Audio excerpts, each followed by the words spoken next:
আমার সাথে শেরবাজন ডোজের হতে আজকে আমি আপনাদের কাছে উপস্থিত হইয়াছি পাহাড়ি মগা তান্ত্রিক চ্যানেলের মালিক সংযোগ ইউটিউব চ্যানেল সবগুলো সার্চ করে দিয়ে যাবেন পাহাড়ি মগা তান্ত্রিক। আমার নম্বর সেখানে দেওয়া আছে, আপনারা খাইবেন। একটা আমি বসে কারণ টোটকা দিতেছি, এই টোটকাটা খুব মারাত্মক, যদি কাজ ছাড়াতে পারেন।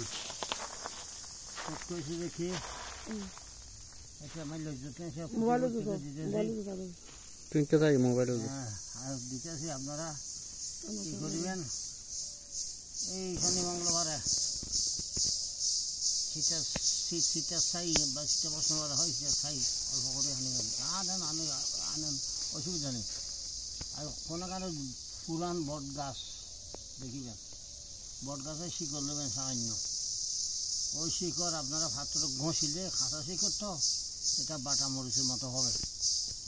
এই মরিচের সাথে এই এই এই যে বট গাছের শিকড়ের এই যে ক্লাব বা মানে পিসের সাথে সমান পরিমাণ নিয়ে দেবেন না, সে ওই শীতের ছাই মিশিয়ে দেবেন।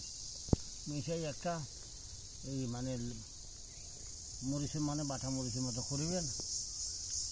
যদি এখনো মেয়ের কপালে কৌশলে একটা ফোঁটা দিতে পারে এখানে, ওই দেওয়ার সাথে সাথে ওই ওই অবস্থাত আপনার মেয়েরা যেভাবে বলেন সে শুনবে এবং যেভাবে ধরবেন সেভাবে রাজি হবে। আমি বুড়ো মানুষ আর কিছু বলিলাম না।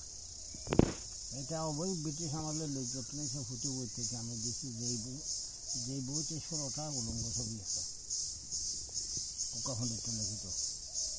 যাক, এটা আর ভিডিওতে আমি বলতেছি সামনে। আসসালামু আলাইকুম।